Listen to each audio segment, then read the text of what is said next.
Selamat pagi semuanya. Assalamualaikum. Selamat pagi, Pak. Waalaikumsalam. Iya, maaf aku telat ya. Aku barusan selesai interview tadi sama ada rekrutmen dari kemarin nggak selesai-selesai. Gimana kabarnya? Gimana kabarnya teman-teman semuanya? Sehat semua kan? Alhamdulillah sehat, Pak. Firly, Intan masih di posisi? Iya, Pak, masih, Pak. Intan izin ke toilet, Pak. Iya, iya, iya, iya, iya, iya. Oke, aku udah terima tugasnya, diskusinya teman-teman sekalian. Tapi kita materi kita habiskan dulu aja kali ya. Kita tinggal pertemuan 2 kali kan? 2 kali itu Pak. masih MSDM, manajemen sumber daya manusia. Terus hari ini sama nanti terakhir itu kita ada dasar apa namanya itu dasar-dasar tentang perilaku dan motivasi organisasi. Semuanya nyambung sih. Itu menurut saya sih pelajaran penting semua gitu di perusahaan dipakai gitu. Aku pengen sebenarnya masukkan nanti itu praktisi sebenarnya di akhir-akhir itu mungkin aku pengen masukkan praktisi. Nah, teman saya dari perusahaan yang dia udah lama di bidang XR gitu ya, manajemen sumber daya manusia gitu supaya jadi apa ya paling tidak itu jadi pembelajaran buat teman-teman sekalian tentang perusahaan gitu. Jadi di situ nanti bisa bisa tanya sih sebenarnya. Gitu. Teman saya yang satu dari dosen juga di PU tahu nggak? PU Universitas PU tahu nggak? Universitas PU tahu? Presiden University. Nah, dia ngajar di sana juga tuh. Dia kemarin XR-nya untuk perusahaan tambang. Dia karyawannya itu ada sekitar hampir 2.000 karyawan kalau nggak salah. Di tempatnya dia megang segitu banyak orang. Saya belajar juga dari dia tentang sumber daya manusianya. Karena aset yang paling utama di dalam perusahaan itu adalah manusia. Jadi manusia itu menjadi sangat penting dibandingkan dengan aset-aset yang lainnya gitu ya. Makanya kalau perusahaan yang benar itu ya manusianya harus diperhatikan dari sisi hak dan kewajiban, kemudian juga mungkin dari sisi pendidikan. Nah, dari sisi pendidikan itu menjadi perhatian gitu. Kalau di tempat kita itu teman-teman yang belum kuliah, mereka yang masuk di perusahaan dari SMK itu disekolahkan. Salah satunya memang kita sekolahkan di kampus kita yang sekarang ya. Kayak Mas Soleh itu kan apa namanya dia dari SMK kita sekolahkan. Ada yang dari D3 kemarin saya minta sekolah juga di apa namanya di batch 3 ini untuk transfer kuliah di tempat kita. Terus kalau dari Jogja itu ada Fahmi di tempatnya Mas Fahmi itu sebenarnya ada banyak itu ada 8 orang karena mereka kebanyakan jaga toko ya retail kita jualan retail jadi kita sekolahkan juga itu jadi perhatian perusahaan ke karyawan jadi supaya apa supaya eh, berpikirnya itu luas gitu ya kita di dunia bisnis di perusahaan tentunya pengen karyawan itu ya meningkat gitu dari karyawan yang biasa jadi karyawan yang lebih baik tentunya gitu dari sisi pemikiran terus mungkin dari pendapatan yang diharapkan gitu dari apa namanya pembelajaran hasil pembelajaran di kampus misalnya bisa diimplementasikan di perusahaan gitu ya. Oke, nanti kita tetap bahas untuk diskusinya yang sudah disampaikan. Tapi kita masuk ke materi dulu aja ya supaya kekejar ininya ya, supaya habis masih 2 lagi soalnya. Nggak usah khawatir tentang UAS.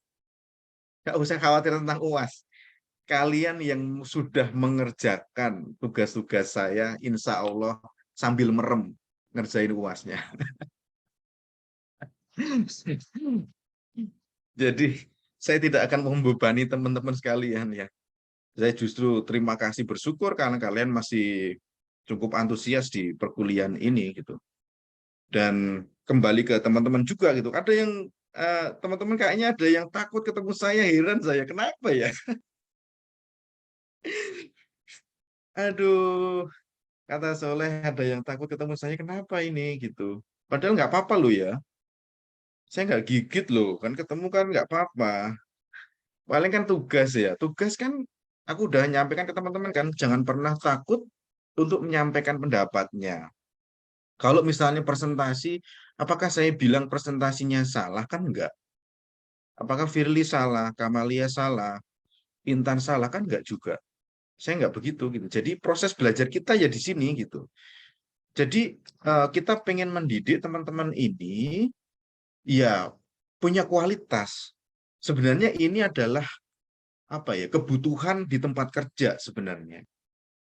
Kayak tadi misalnya saya interview ini tadi ada 2 orang dari pagi, dari setengah 9 tadi sampai jam 10 lebih ini tadi, itu ada 2 orang.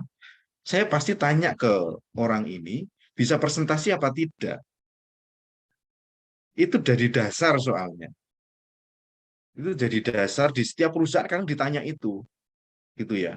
Dan saya pengen teman-teman yang ada di kampus, yang belajar dengan kita, itu istilahnya lebih apa ya, derajatnya bisa lebih tinggi kalau nanti bekerja. Kalau nanti bekerja, mendapatkan pekerjaan itu punya pekerjaan yang sesuai gitu ya, yang lebih oke lah daripada misalnya bekerja di tempat makan misalnya. Bukan saya kemudian apa namanya tidak suka orang yang bekerja di tempat makan, bukan. Tapi eh, pramusaji ya istilahnya itu menyediain makan segala macam. Bukan seperti itu, bukan. Tapi saya pengen teman-teman itu punya derajat yang lebih mulia gitu. Jadi pada tempatnya, paling tidak ada di bagian administrasinya misalnya. Di situ di pembukuannya ya.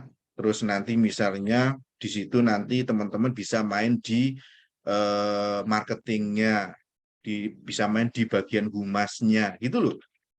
Jadi aku pengen teman-teman itu begitu gitu, punya dasaran itu dari sekarang gitu. Bukan sebagai pramusajinya, aku kayaknya nggak bisa terima, belum bisa terima kalau teman-teman di situ gitu. Ngerti maksud saya ya? Itu. Jadi saya ngajarin teman-teman setiap minggu ketemu, kalau teman-teman nantinya kok cuman jadi, bukan cuman sih maksudku, bukan merendahkan, bukan gitu. Tapi aku pengen teman-teman ada di atas gitu. Dengan punya derajat yang lebih lah istilahnya. Wong udah teman-teman udah kuliah ya, udah S1 segala macam, punya pendidikan yang lebih lah daripada yang lainnya itu. Ya, jangan berhenti di situ gitu maksud saya. Oh, apa kita nggak boleh Pak begitu? Boleh kalau sekarang misalnya sambil nyambi-nyambi oke lah, nggak apa-apa sambil nyari pendapatan dari situ untuk biaya, misalnya nggak apa-apa, nggak masalah saya. Tapi nantinya saya pinginnya teman-teman nggak di situ gitu. Paling nggak di bagian administrasinya, di bagian humasnya, di bagian marketingnya. Ini kan yang kita pelajari masalahnya, bukan di pramusajinya, ngerti kan maksud saya?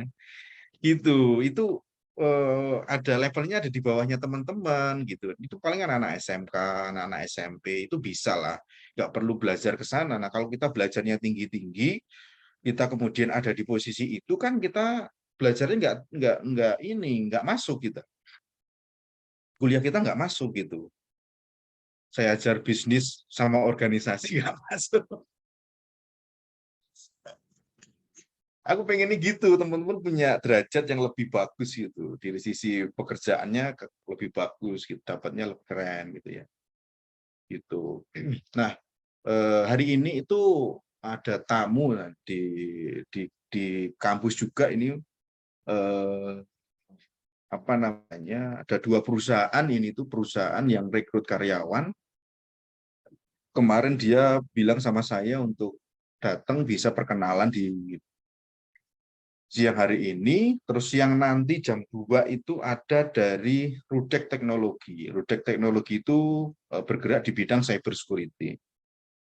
Itu juga sama, itu bisa magang di sana, itu juga misalnya ada karyawan yang bagus, nanti bisa masuk di sana juga. Nah ini aku sebenarnya ngasih jembatan sebenarnya buat teman-teman di kampus yang nantinya memang bagus, itu bisa masuk di situ gitu loh. Kalau sudah masuk di dunia industri, itu beda.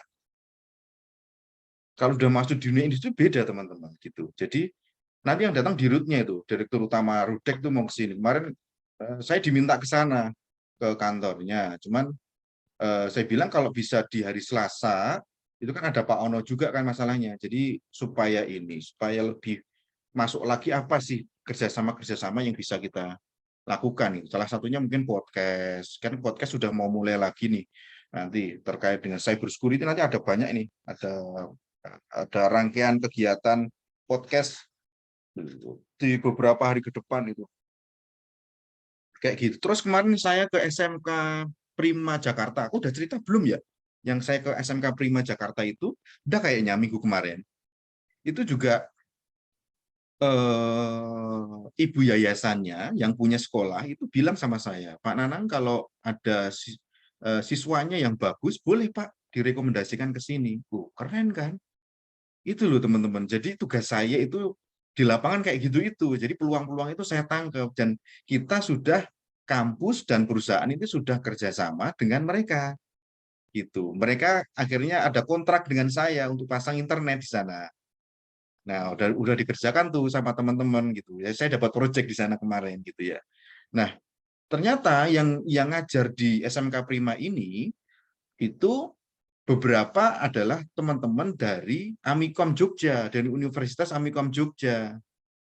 Gitu. Jadi dia direkomendasi, dia bagian humas, direkomendasi karena memang bagus, dia bisa ngajar di sana. Kayak gitu. Nah, setahu saya SMK Prima ini SMK yang bagus dari sisi peralatannya, gedungnya itu nggak kayak sekolah, Firly. Gedungnya itu kalau begitu kita masuk sekolahnya dari luar ya, dari luar pintu gerbang masuk, itu kayak istana. Asli, bener. Kalau tahu SMK Prima kayak mana, itu bagus banget di situ. Apa namanya itu banyak tenis-tenisnya juga kemarin waktu wisuda saya lihat, apa namanya banyak banget itu tenis-tenisnya itu. Jadi ada peluang sebenarnya. Dan sebagian besar yang di sana itu sudah mobilan semua gitu. Dosen-dosennya itu, ya pengajar-pengajar guru-gurunya itu masih baru-baru sudah mobilan semua gitu. Artinya apa? Artinya ada peluang yang bagus sebenarnya buat teman-teman gitu ya. Untuk berkarya lebih lah istilahnya dari situ gitu.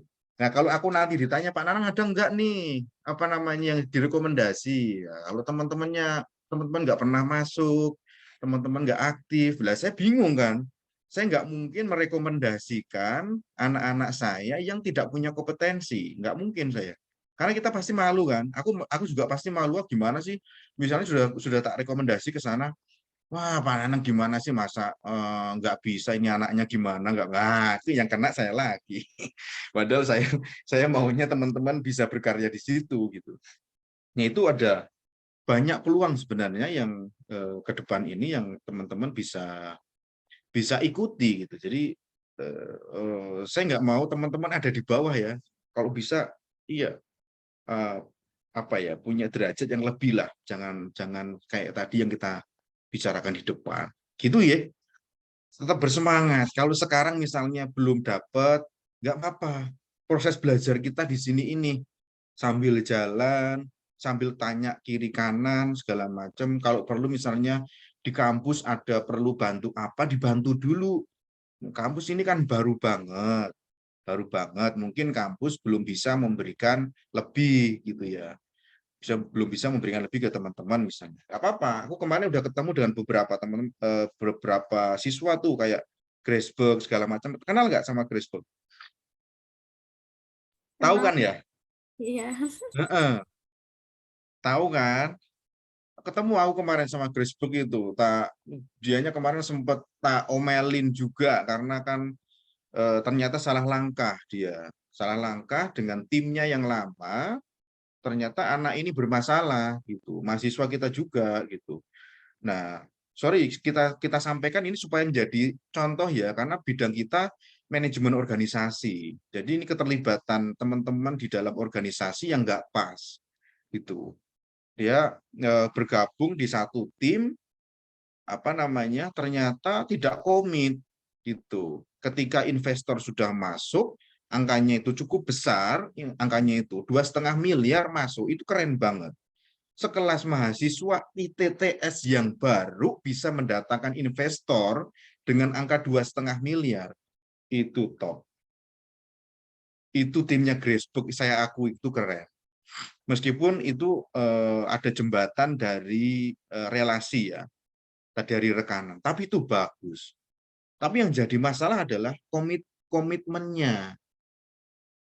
Jadi komitmennya di sini yang jadi bermasalah. Akhirnya Gracebook harus menanggung resiko juga, dan tim yang lain harus menanggung resiko. Minggu yang lalu ketemu dengan saya di kampus, saya minta untuk kembali lah. Kamu kembali ke kampus, aku bilang gitu. Kamu bantu kampus ya, gitu. Bantu kampus. Kalau kampus belum bisa memberikan apa-apa, ya kamu yang penting bisa paling tidak berjuang dulu lah di kampus ini.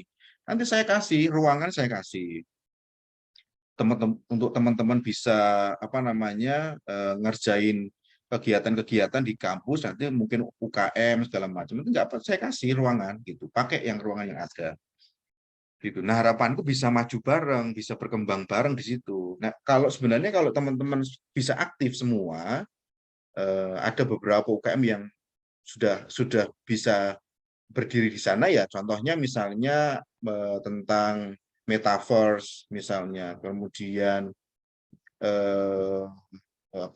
itu multimedia ya, terus cyber security, terus itu machine learning misalnya, kayak gitu. Kita itu yang di depan ini itu kalau ada apa-apa enak gitu. Dia bisa jadi backup-an kita, backup-an teman-teman, bahkan backup-an dosen juga. Kalau misalnya nggak bisa, dia bisa ada di situ. Dan itu ya jangan dinilai dari nominalnya dulu, karena kan sifatnya masih membantu, jadi sedikit-sedikit pasti ada gitu. Jadi saya nyarinya gampang, ini cyber security, tolong dibantu ya besok ya, gitu ya. Ini dari perusahaan ini dia mau ada kegiatan di tempat kita. Kamu follow up, wah enak kan? Bagian multimedia, metaverse segala macam itu enak. Jadi kalau itu udah jalan sambil pelan-pelan nanti pasti ada kegiatan yang bisa digarap bersama gitu. Dan saya sudah tekankan bahwa kalau itu nanti misalnya ada kegiatan, ada nominalnya segala macam, kita coba pendampingan. Jangan seperti yang kemarin nggak ada pendampingan, teman-teman nggak tahu sama sekali, hanya diiming-imingi, akhirnya masuk, bermasalah. Saya udah pesan dari awal itu, hati-hati ya was. Dan saya juga dimarahi sama yayasan akhirnya. Kemarin itu dimarahi sama yayasan karena itu saya diminta untuk menjaga, awas mas, hati-hati teman-teman dijaga semuanya. Gitu. Akhirnya satu tim masuk jadi masalah, problem sampai sekarang belum selesai ini gitu. Nah, aku berharap dia kembali lagi ke kita gitu. Nanti nek udah clear masalahnya, teman-teman bisa bareng-bareng dengan kita arahkan berbisnis yang baik, tidak usah istilahnya itu tidak usah tinggi-tinggi dulu gitu ya. Kalau misalnya dari proyekan yang ini dulu lah, yang kecil-kecil nggak apa-apa, diterima dulu sebagai proses pembelajaran. Kalau ujuk-ujuk mintanya yang gede, ya siapa sih yang nggak mau yang gede kan gitu ya. Tapi resikonya besar gitu. Kadang kan orang pertimbangannya kayak kemarin dulu teman-teman, kita belajar tentang keputusan itu loh. Kan itu butuh pemikiran yang matang, butuh kebijaksanaan di situ itu. Bahkan kita butuh orang untuk membantu kita kan di dalam mengambil keputusan. Nah, di situ itu diputuskan sendiri segala macam, akhirnya bermasalah gitu. Nah, jangan ya. Oke, sambil jalan kita coba hmm, kita coba untuk masuk ke materinya ya. Pada pagi hari ini kita belajarnya tentang MSDM ya. Tujuan pembelajaran. Saya masuk ke materi dulu untuk soal-soalnya yang sudah dikerjakan nanti akan menjadi bahasan kita di belakang-belakang aja, termasuk nanti mungkin kita diskusi tentang UAS segala macam ya. Oke, kita selesaikan dulu tujuan pembelajaran kita pada pagi hari ini adalah tentang manajemen sumber daya manusia. Ya, kalau di perusahaan mungkin lebih dikenal dengan namanya HRD, Human Resource Development ya. Karena di dalam perusahaan itu harus ada, karena itu penting di dalam pengembangan perusahaan, di dalam pengembangan organisasi itu harus ada polisinya istilahnya. Harus ada polisinya di situ, itu polisinya HRD itu sebenarnya. Di situ ada aturan main yang harus dilakukan gitu ya. Ada aturan main yang harus teman-teman semua yang terlibat di dalam organisasi itu tahu gitu ya. Nah, di dalam usaha pencapaian tujuan perusahaan, permasalahan yang dihadapi manajemen bukan hanya terhadap pada bahan mentah saja, alat-alat kerja, mesin-mesin produksi, uang, dan lingkungan kerja saja, namun mencakup sumber daya manusia, mengelola faktor-faktor produksi lain. Manajemen sumber daya manusia disingkat dengan MSDM, adalah suatu ilmu atau cara bagaimana mengatur hubungan dan peranan sumber daya yang dimiliki oleh individu yang efisien, efektif, dan dapat digunakan secara optimal untuk mencapai tujuan dengan perusahaan, karyawan, masyarakat. Kemudian,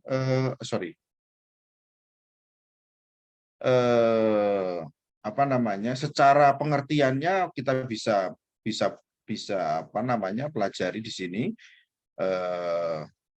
Manajemen sumber daya manusia atau MSDM ini disebut juga dengan manajemen personalia ya. Itu perencanaan, pengorganisasian, pengarahan dan pengawasan kegiatan-kegiatan pengadaan, pengembangan, pemberian kompensasi, pengintegrasian, pemeliharaan, dan pelepasan sumber daya manusia agar tercapai tujuan organisasi dan masyarakat. Nah, menurut para ahli, itu juga ada beberapa hal. Menurut Hasibuan misalnya, manajemen sumber daya manusia merupakan ilmu dan seni yang mengatur hubungan dan peranan tenaga kerja agar efektif dan berjalan dengan efisien. Selain itu, manajemen sumber daya manusia dapat membantu terwujudnya suatu tujuan perusahaan, karyawan, dan masyarakat.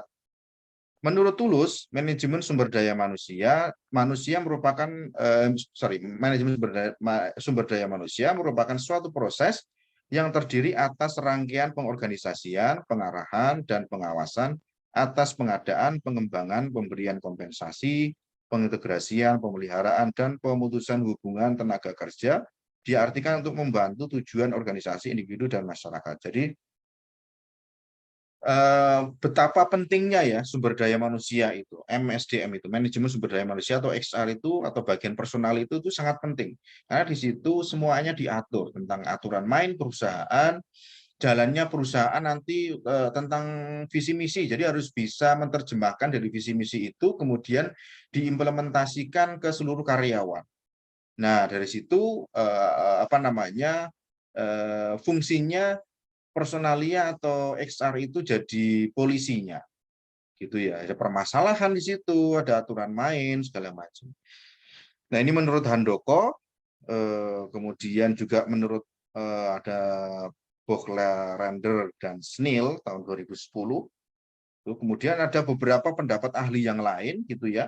Misalnya menurut Ahmad S. Raki, manajemen sumber daya manusia adalah gambaran yang lebih tepat pada efisiensi yang sama dalam segi pemanfaatan, akuisisi, pengembangan, dan pemeliharaan sumber daya manusia yang terdapat di dalam suatu organisasi secara efektif untuk mencapai tingkat optimal dari pemanfaatan sumber daya manusia oleh organisasi, meraih tujuan yang dirumuskan secara bersamaan.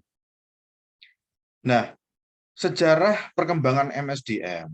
manajemen sumber daya manusia merupakan bagian yang tak terpisahkan dari manajemen pada umumnya.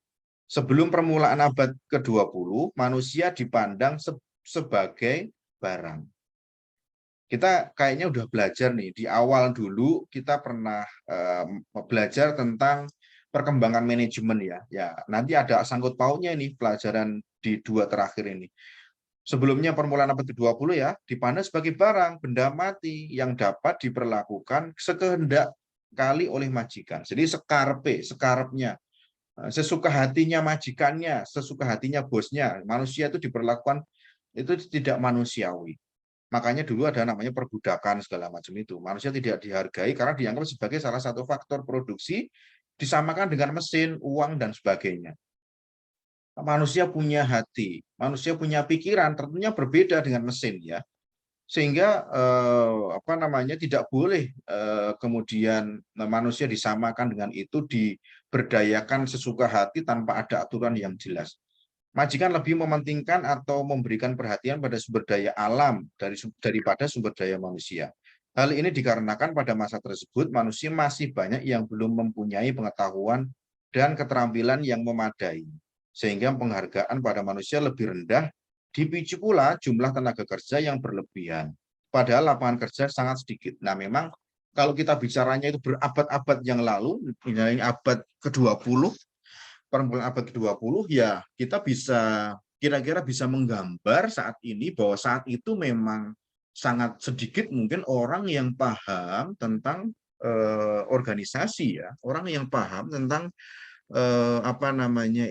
perusahaan segala macam, yang mempunyai pengetahuan yang luas gitu. Karena orang yang zaman dulu kan sangat terbatas sekali, mungkin jumlahnya sangat banyak sehingga terjadi perbudakan, bahkan banyak perusahaan-perusahaan yang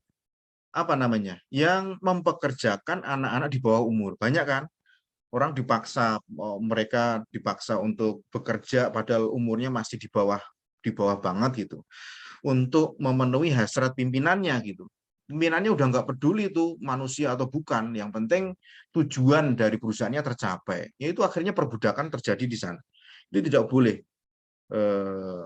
Makanya ada perlawanan terus kalau kita lihat dari kemajuan manajemen, dari manajemen tradisional sampai modern itu ada cerita, ada kisahnya itu.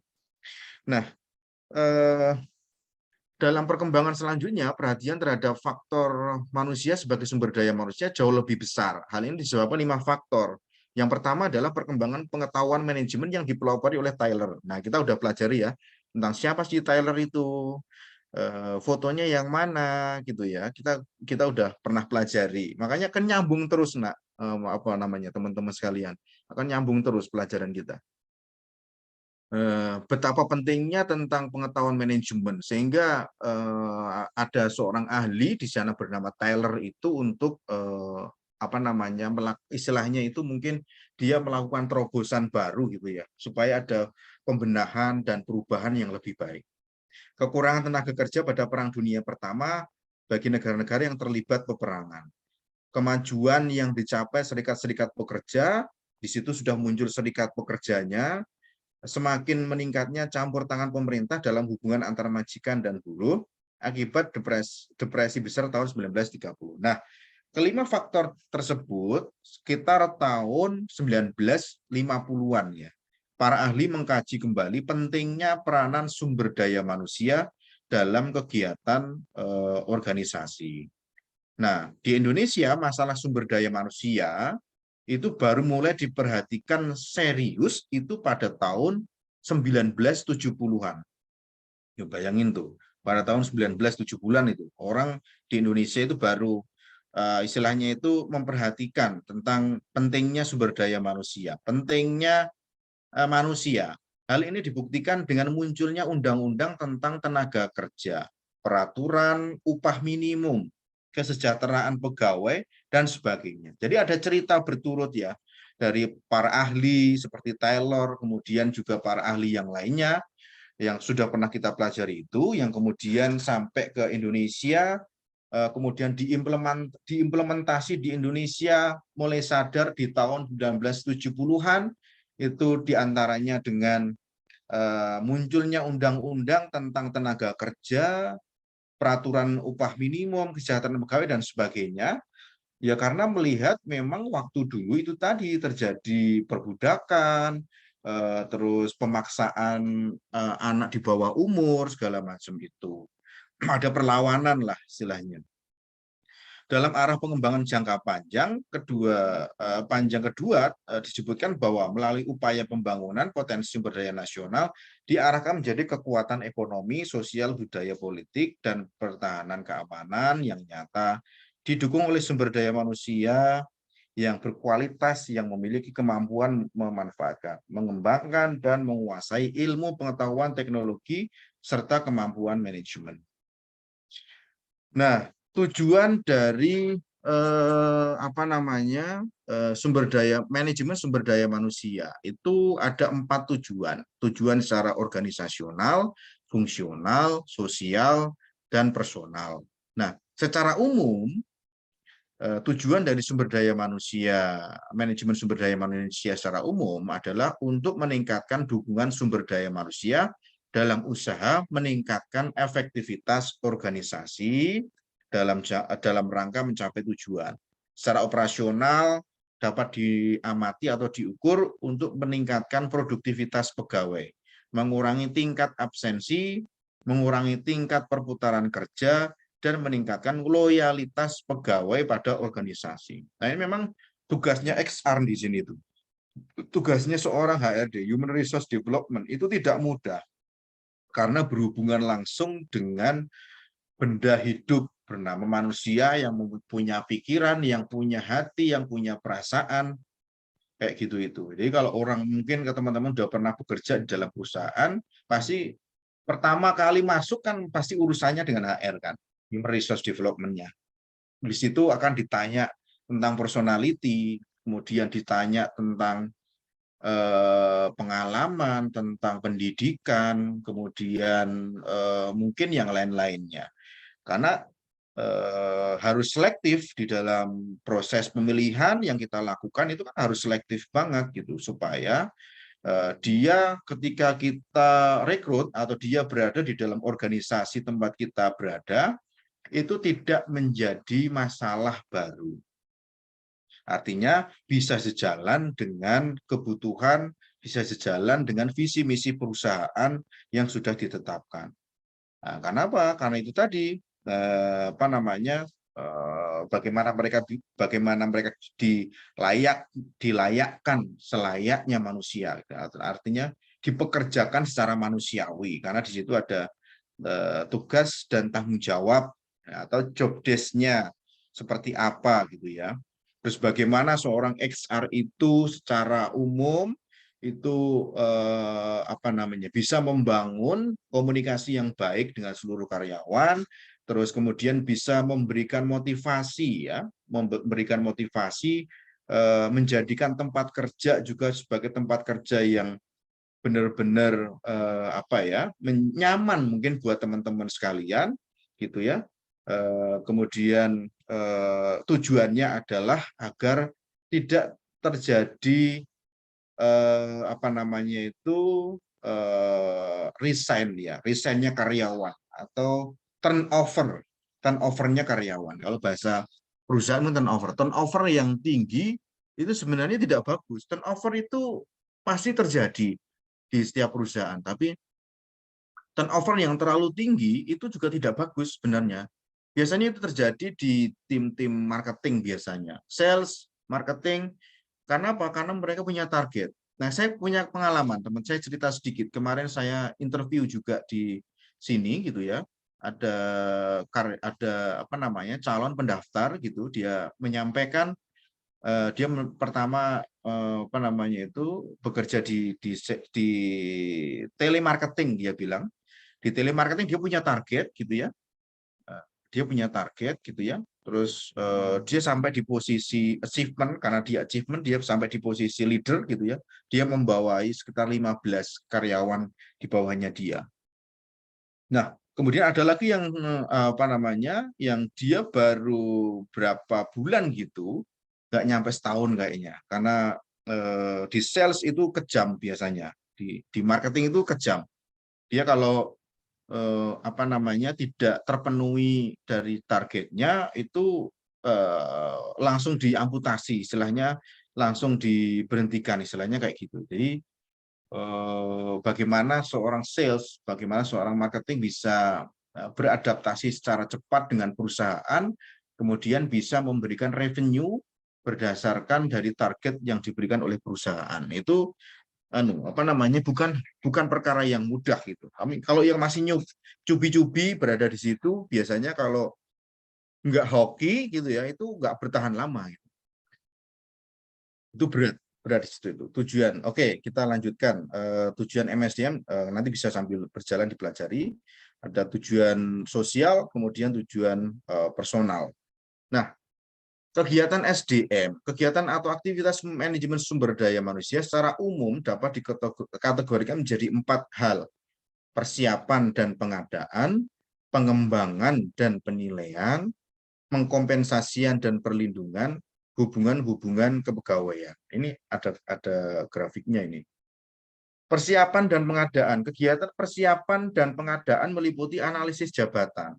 Nah, yaitu kegiatan untuk mengetahui jabatan-jabatan yang ada dalam organisasi dan tugas serta persyaratan yang harus dimiliki oleh pemegang jabatan. Jelas banget ya. Tadi sambil kita jelaskan di depan. Rencana tugas, job description-nya jelas. Seperti apa? Persyaratan tugasnya, job spesifikasinya bagaimana, standar pekerja, kinerjanya seperti apa, job performance-nya gitu ya. Nah, ini harus dipersiapkan dari awal. Memang tugasnya itu berat. Seorang HR, seorang manajemen sumber daya manusia, human resource development, itu dari proses awal sampai akhir dia harus memperhatikan ini. Salah satu yang pertama yang sangat penting adalah tentang persiapan dan pengadaan ini. Orang ini mau diadakan di bagian apa, jabatannya apa, staf biasa, dia manajer, dia direktur, atau dia asisten, atau dia sebagai apa. Ini harus jelas. Di dalam organisasi tentunya apa namanya disesuaikan dengan kebutuhan perusahaannya. Itu seperti apa. Biasanya akan ada diskusi dengan departemen yang terkait. Ini kebutuhannya seperti apa, Mas? Misalnya, ini kebutuhannya begini-begini, saya butuh yang seperti ini. Rincian tugasnya, rincian tugas diberikan kalau sudah ada apa namanya sudah disepakati seperti yang poin 1, rincian tugas. Rincian tugasnya seperti apa? Job description-nya itu jelas, job desk-nya. Lebih gampangnya job desk-nya itu apa saja. Oh, ngerjain media sosial marketing, sosial media marketing misalnya. Terus kemudian membantu administrasi marketing misalnya. Kemudian menerima telepon masuk. Kemudian menjadi jembatan antar departemen misalnya. Itu jelas. Kemudian persyaratan tugasnya bagaimana, standar kinerjanya seperti apa. Karena dari standar kinerja ini, job performance ini yang juga akan menentukan, akan memberikan penilaian pada perusahaan. Jadi orang ini punya apa istilahnya itu kinerja yang bagus apa tidak, sesuai atau tidak seperti yang diharapkan perusahaan. Yang kedua adalah pengembangan dan penilaian. Setelah bekerja secara berkala, udah masuk tuh tadi pengadaan ya, tadi apa namanya kalau kita lihat persiapan pengadaan udah diadakan.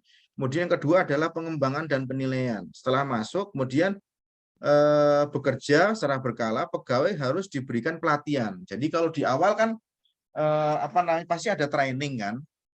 Teman-teman masuk di kerja baru ada training, ada pelatihan. Diberikan untuk meningkatkan produktivitas pegawai dan menjaga terjadinya keusangan kemampuan pegawai akibat perubahan yang terjadi di lingkungan kerja. Jadi PR-nya itu banyak sekali gitu. Bagaimana menjaga apa ya istilahnya agar karyawan itu selalu termotivasi, karyawan itu selalu semangat di dalam bekerja, itu jadi PR yang sangat sangat penting itu di dalam perusahaan gitu. Kinerjanya terus meningkat gitu ya. Kadang-kadang kan kalau misalnya ada 1 atau 2 orang yang dia menjadi troublemaker di dalam perusahaan, itu kadang teman-teman yang lain pada ikut gitu. Akhirnya apa kinerjanya buruk, kinerjanya jelek gitu. Akhirnya lingkungan kerjanya menjadi tidak bagus gitu ya. Padahal itu tidak boleh gitu, tidak boleh. Nah, makanya diadakan pelatihan-pelatihan. Pelatihannya banyak, pelatihannya bukan hanya tentang produk, bagaimana menawarkan produk kalau misalnya di marketing, tetapi tentang bagaimana tentang komunikasi, misalnya berbicara yang baik, komunikasi yang baik, atau menjual yang baik, atau attitude di dalam organisasi yang pernah kita diskusikan kemarin. Nah, itu banyak. Tinggal nanti larinya mau kemana sih? Mau dibuat atau visi misi perusahaan ini mau seperti apa? Jadi mendukung pelatihan ini tentunya harus mendukung dengan visi misi perusahaannya. Setelah itu dilakukan penilaian yang bertujuan untuk melihat apakah untuk unjuk kerja pegawai sesuai dengan yang diharapkan dan memberikan umpan balik untuk meningkatkan kemampuan dan kinerja. Hal ini juga membantu dalam perencanaan karir pegawai. Jadi setelah berjalan, kemudian pasti ada penilaiannya. Jadi kalau misalnya dari proses perekrutan itu kalau di perusahaan biasanya ada waktu 3 bulan untuk penyesuaian. Di situ ada training. Nanti dilihat selama 3 bulan sampai misalnya 6 bulan. Nanti perkembangannya bagus apa tidak. Kalau selama waktu yang ditentukan itu tidak ada perkembangan yang bagus, maka tentunya perusahaan akan mengambil langkah-langkah gitu ya. Kok ini tidak sesuai nih dengan harapan perusahaan, ini malah ke sana kemari gitu ya, nggak mendukung visi misi perusahaan, tidak mendukung kemajuan perusahaan, malah membuat isu misalnya yang tidak bagus. Misalnya yang tentang kedisiplinan, dia datangnya sering terlambat misalnya, terus sering ngilang misalnya, itu udah contoh yang tidak bagus tuh yang kayak gitu itu. Mumpung masih di awal, maka perusahaan harus mengevaluasinya dan itu bisa diamputasi. Karena bagaimana kita bisa meningkatkan karir pegawai, kita bisa meningkatkan karir pegawai kalau pegawainya sendiri tidak mendukung ke sana, kan tidak mungkin. Perusahaan juga tidak mungkin dipaksa untuk atau apa ya, dipaksa untuk menaikkan seorang karyawan yang tidak bagus secara kinerja. Itu sangat tidak mungkin gitu. Kemudian kompensasi dan perlindungan. Nah, para pegawai harus diberikan kompensasi dalam bentuk program kesejahteraan untuk mempertahankan dan memelihara semangat kerja, motivasi, melindungi pegawai dari akibat buruk yang mungkin muncul dari pelaksanaan pekerjaan dan menjaga kesehatan karyawan. Nah, ini yang ketiga ini juga tidak boleh dilewatkan ini seorang tugasnya dari XR, Human Resource Management. Harus diberikan kompensasi jelas, itu hak dan kewajiban gitu ya. Setelah dia bagus, dia bekerja secara maksimal dalam waktu 1 bulan 25 hari, nah, dia berhak untuk mendapatkan kompensasi gitu ya, kompensasi berupa gaji misalnya. Kemudian bentuk program kesejahteraan yang lain misalnya dibuatkan BPJS misalnya kayak gitu-gitu. Kemudian harus memelihara semangat kerja, selalu memberikan motivasi ketika melihat karyawan yang sering melamun misalnya ya, sering menyampaikan isu-isu yang tidak baik, itu harus bisa merubahnya, itu memberikan motivasi. Kemudian juga melindungi hal buruk pegawai. Jadi punya tugas yang berat juga sih sebenarnya, melindungi pegawai dari hal yang buruk yang mungkin timbul dalam pelaksanaan pekerjaan dan menjaga kesehatan karyawan.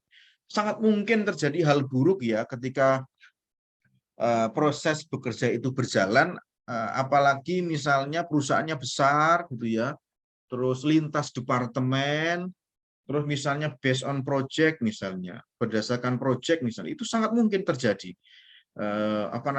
permasalahan-permasalahan di dalam kegiatan organisasi tersebut gitu. Nah, itu juga harus dilindungi gitu. Kepada siapa mengadu kalau misalnya mereka dipres tidak sesuai dengan job desk-nya misalnya. Mereka ditekan sama pimpinannya, disalah-salahkan misalnya, padahal dia masih dalam proses pembelajaran misalnya. Kepada siapa mengadu karyawan kalau bukan pada XR-nya? Ya, dia harus lari ke sana, ke human resource management-nya. Tidak boleh kemudian ke belakang menghimpun orang-orang gitu ya, menghimpun dengan karyawan yang lainnya untuk hal-hal yang buruk, yang negatif. Itu justru akan membalik pada diri kita, membalik pada karyawan tersebut kalau tidak pada tempatnya. Mengadu itu harus tetap pada tempatnya. Kepada siapa nih saya harus bicara? Kalau tidak mungkin ke pimpinannya, maka yang paling tepat adalah mengadu kepada HRD atau XR-nya, Human Resource-nya, yang di situ memang tugasnya ngurusin karyawan. Larinya ke sana. Kemudian juga menjaga kesehatan. Di situ makanya kadang kalau misalnya ada yang sakit, tugas perusahaan untuk apa namanya itu memberikan perlindungan di sana. Makanya ada namanya BPJS gitu ya. Di situ itu perlindungan untuk karyawan itu ada di perusahaan-perusahaan. Pak, apakah semua perusahaan itu ada BPJS? Tidak. Ada hal yang aneh juga kemarin saya terima karyawan di perusahaan sebelumnya tidak ada BPJS-nya gitu. Sudah pekerjaannya berat, ditekan-tekan gitu ya. Tapi dia tidak mendapatkan haknya untuk memiliki BPJS, untuk BPJS karyawan itu tidak diberikan. Nah, itu menurut saya kalau perusahaan seperti itu baiknya teman-teman berpikir ulang gitu. Harus ditanyakan dari awal, ini haknya karyawan apa saja, apa yang bisa saya dapatkan dari perusahaan ini gitu. Itu bahasa attitude-nya seperti itu. Apa yang saya dapatkan dari pekerjaan ini. Setelah oke diskusinya dari awal boleh menyampaikan itu. Oh, ini. Nah, pasti nanti semua disampaikan. Kemudian hal ini dilakukan karena pegawai menginginkan balas jasa yang layak sebagai konsekuensi pelaksanaan pekerjaan. Ya jelas, itu ada hak yang harus diterima, hak dan kewajiban, hak yang harus diterima setiap bulannya misalnya. Atau kalau kemarin kita sempat diskusikan tentang bonus segala macam, layak enggak sih perusahaan memberikan bonus dalam kondisi tertentu gitu ya. Itu apakah memang kompensasinya itu berupa nominal atau bisa dalam bentuk yang lainnya. Nah, itu kemarin seperti yang kita diskusikan. Hubungan-hubungan kepegawaian meliputi usaha untuk memotivasi pegawai, memberdayakan pegawai, jelas sekali. Hal ini dilakukan melalui penataan pekerjaan yang baik, meningkatkan disiplin pegawai agar mematuhi aturan, kebijakan-kebijakan yang ada, dan melakukan bimbingan atau bimbingan konseling ya atau coaching kalau apa namanya itu di perusahaan ada bahasa coaching juga ya. Kalau ada karyawan-karyawan yang kurang paham, yang belum tahu tentang aturan main di dalam perusahaan itu di coaching dulu, atau belum tahu tentang apa namanya itu bagaimana cara bekerja di departemen apa misalnya itu dilakukan pembinaan terlebih dahulu. Nah, makanya aturan main, aturan di dalam perusahaan itu sangat penting, harus dibuat gitu ya. Harus ada gitu. Kalau perusahaan nanti kalau nggak ada aturan mainnya ya dikhawatirkan itu mereka akan berbuat seenaknya gitu. Karyawan itu akan berbuat seenaknya sendiri lah. Nggak ada aturan yang disampaikan kok ke karyawan lah. Gimana gitu? Bagaimana kita bisa tahu gitu? Apa sih punya banyak alasan untuk melanggar? Yang ini nggak boleh. Makanya hal yang paling apa ya? Yang paling ringan adalah yang paling kecil misalnya kita berikan absensi, misalnya mesin absensi misalnya. Dia harus absen setiap pagi dengan mesin presensi misalnya setiap pagi jam 8 masuk kemudian pulang jam 5 misalnya itu nanti absen lagi itu salah satu untuk membentuk apa namanya membentuk budaya supaya karyawan itu bisa disiplin di dalam lingkungan kerja memotivasi memberdayakan pegawai jelas sekali tadi udah kita diskusikan juga itu bagian dari tugas pentingnya gitu ya melihat karyawan kok kinerjanya turun gitu ya kok ini apa namanya itu tidak bagus ngelihatnya kok kayaknya melamun kenapa itu harus diberikan motivasi. Nah kemudian sasaran-sasaran MSDM society objektif organisasional objektif, fungsional objektif, personal objektif. Ini sasaran FDN yang pertama adalah tentang societal objektif. Kegiatan yang dilakukan dapat memberikan keuntungan bagi masyarakat, organisasi, atau perusahaan, organisasi berdiri dalam lingkungan masyarakat untuk memberikan nilai bagi masyarakat atau untuk meningkatkan kesejahteraan. Penarikan pegawai, rekrutmen, tidak melakukan diskriminasi berdasarkan jenis kelamin, agama, etnis, dan fisik. Bila hal itu tidak dipenuhi, maka dukungan masyarakat pada organisasi menjadi rendah yang dapat mengganggu proses pencapaian tujuan. Kan kadang kan proses rekrutmen juga berdasarkan selera perusahaan, ada yang juga seperti itu, atau selera pimpinan kadang seperti itu. Mungkin secara aturan sih membolehkan untuk tidak memandang tentang sara ya, suku, agama, ras, antar golongan misalnya. Tapi kadang ada yang pokoknya harus yang seperti ini, misalnya harus yang berjilbab semua misalnya. Itu kan pilihan sebenarnya. Pilihan sebenarnya. Tetapi dalam pelaksanaannya kan kadang memang dibutuhkan yang misalnya biasanya kan orang-orang yang di depan kayak gitu-gitu orang yang istilahnya itu yang standarnya biasa lah istilahnya gitu. Jadi tidak seperti orang yang bekerjanya di dalam kantor misalnya. Jadi karena apa? Karena dia harus merepresentasikan perusahaan. Harus terlihat soalnya seperti apa gitu. Jadi harus disesuaikan lagi. Ada yang Cina misalnya, ada yang Indo misalnya, ada yang macam-macam lah. Jadi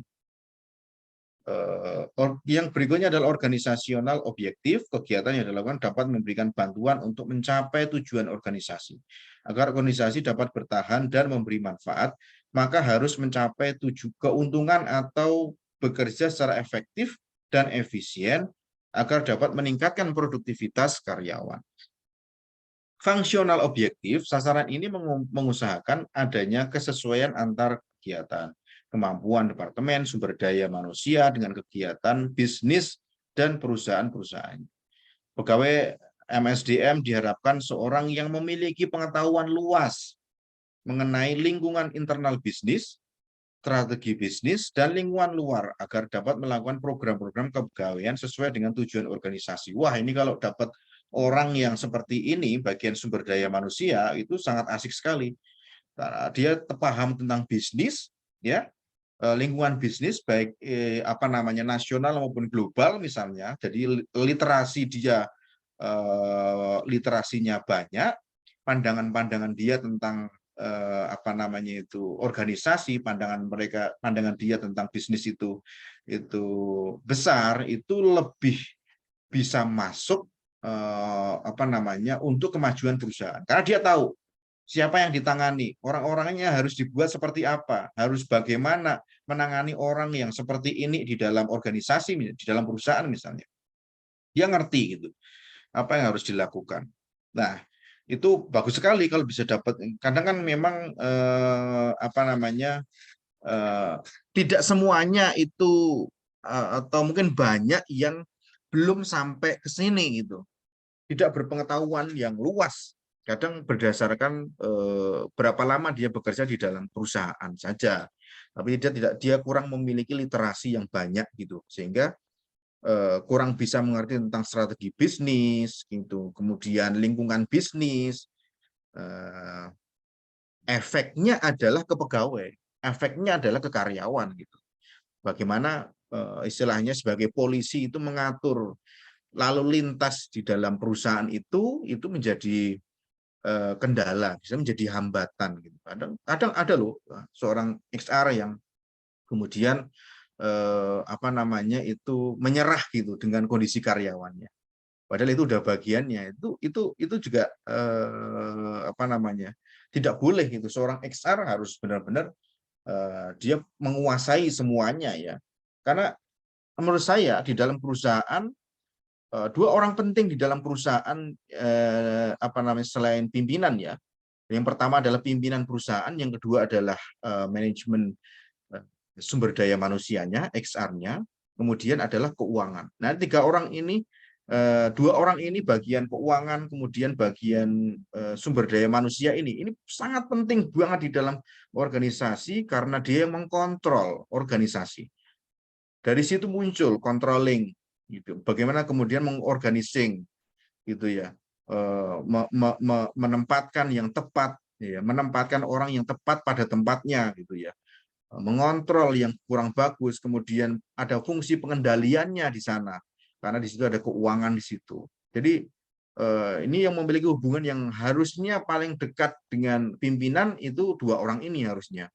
Kalau bisa dia XR, maka pimpinan akan lebih enak untuk koordinasi ke bawah gitu. Ada pendekatan yang lebih humanis. Pimpinan mungkin orangnya tegas, orangnya punya prinsip yang lebih tegas daripada yang lain, mungkin tidak bisa atau istilahnya itu tidak bisa ke karyawannya langsung, itu bisa melalui jembatan ini tadi, human resource management ini, dengan bahasa yang lebih humanis, dengan bahasa yang lebih manusiawi istilahnya, supaya lebih mudah untuk diterima gitu.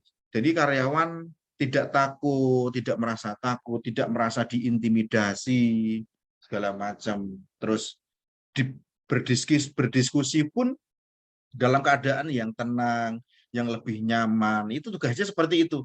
Jadi komunikasinya yang dibangun juga komunikasi yang positif. Itu seperti itu tugasnya. Seorang XR itu harus larinya ke sana gitu. Personal objektif, kegiatan yang dilakukan dapat membantu pegawai untuk mencapai tujuan-tujuan pribadi. Motif pegawai untuk bekerja merupakan hal yang kompleks. Perusahaan harus memberikan kemungkinan untuk mencapainya. Bila tidak dipenuhi, maka kepuasan kerja karyawan akan rendah dan tidak mendapat dukungan yang optimal dari pegawai untuk mencapai tujuan perusahaan. Nah, sebenarnya ini ini bagian yang penting juga nih. Jadi pasti akan dibangun komunikasi, akan ada komunikasi yang aktif di sini nih dari seorang XR, MSDM ke karyawannya. Dia akan tanya secara personality tentang tujuannya, tujuan dia bekerja di dalam perusahaan itu apa, terus bagaimana mencapainya. Nah, menurut saya sih ini adalah jembatan sebenarnya. Bagaimana seorang XR ini bisa menjadi jembatan mengantarkan karyawan ini bekerja baik, mendapatkan apa yang menjadi tujuannya gitu ya. Oh, aku pengen punya A, B, C, D segala macam. Nah, itu menjadi tolak ukurnya nantinya gitu ya. Tentunya disesuaikan juga dengan dengan perusahaannya gitu. Itu menjadi jembatan di sini. Jadi bagaimana bisa memfasilitasi itu, misalnya dengan kamu bekerja baik, kamu misalnya on target misalnya, kamu bisa saja tujuan-tujuan pribadi itu kan banyak. Ada keinginan-keinginan pribadi itu kan banyak. Salah satunya mungkin karir yang paling dekat dengan perusahaan. Karir, saya ingin berkarir di perusahaan. Saya ingin naik jabatan, saya ingin berada di posisi ini misalnya, atau saya ingin berada di departemen mana misalnya. Itu XR sebagai bisa menjadi jembatan untuk mengantarkan ke sana. Kemudian otoritas dan tanggung jawab MSDM.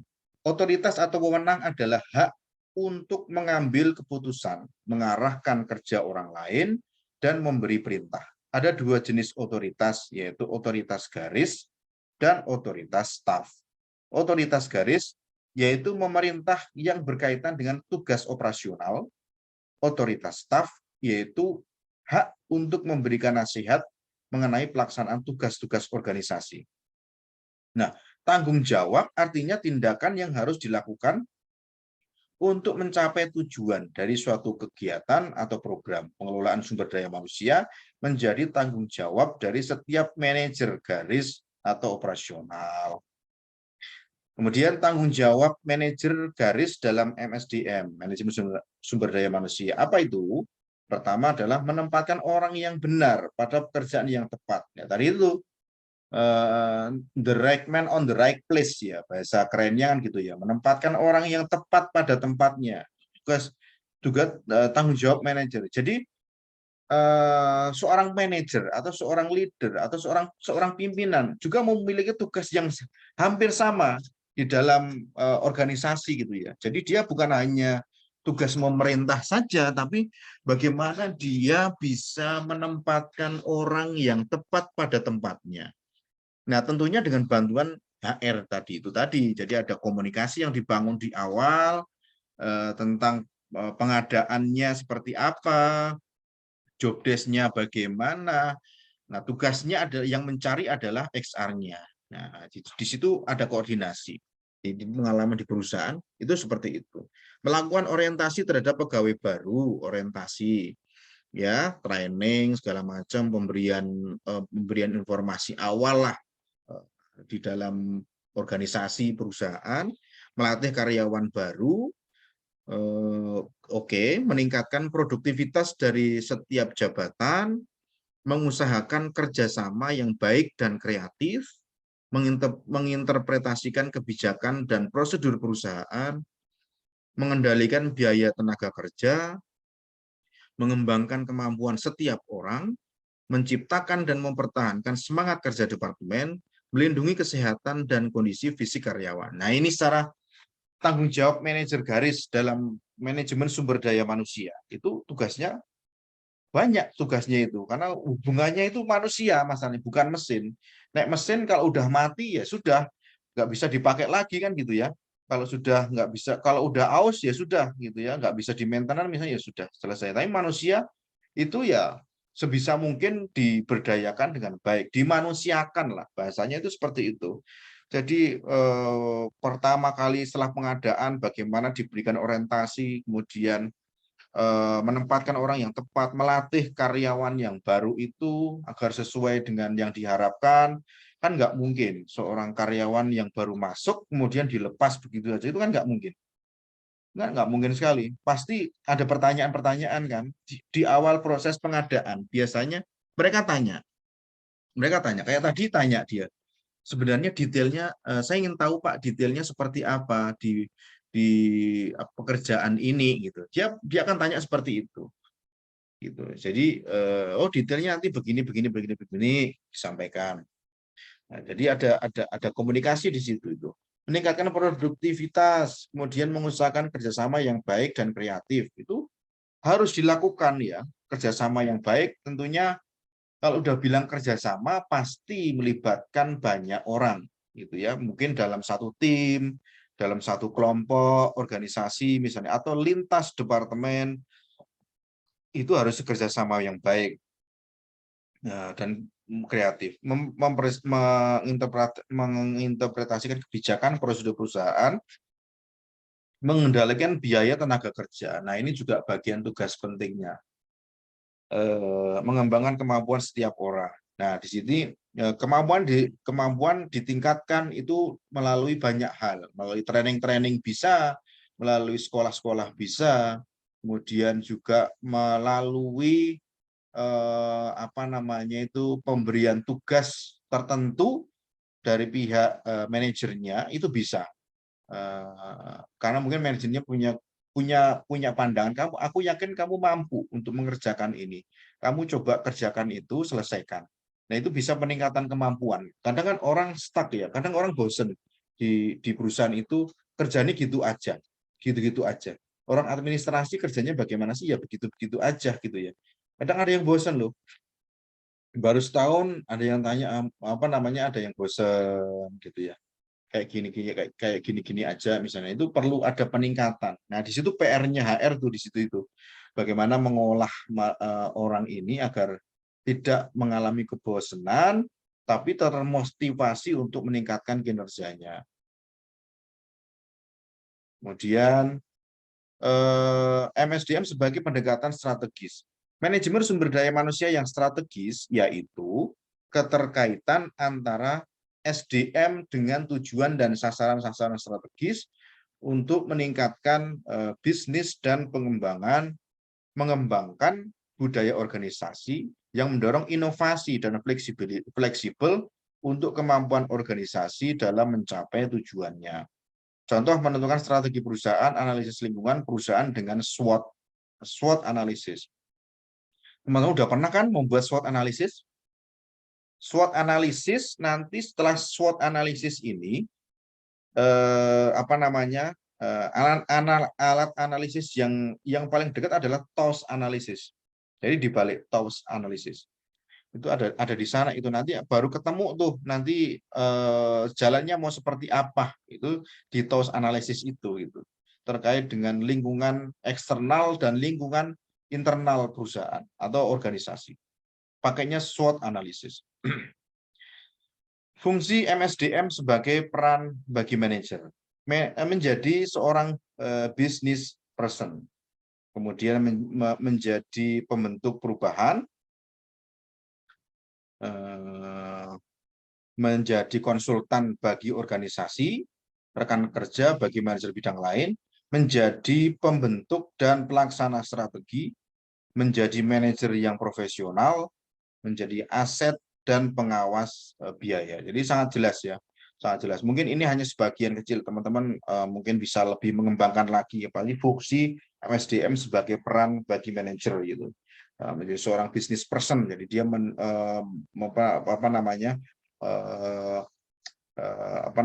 menjadikan seorang itu ya orang bisnis gitu ya di situ, itu di dalam perusahaan itu mendidiknya ke arah sana, membentuk perubahan segala macam, itu jelas sekali. Konsultan bagi organisasi, membentuk dan pelaksanaan strategi, manajer profesional dan pengawasan biaya.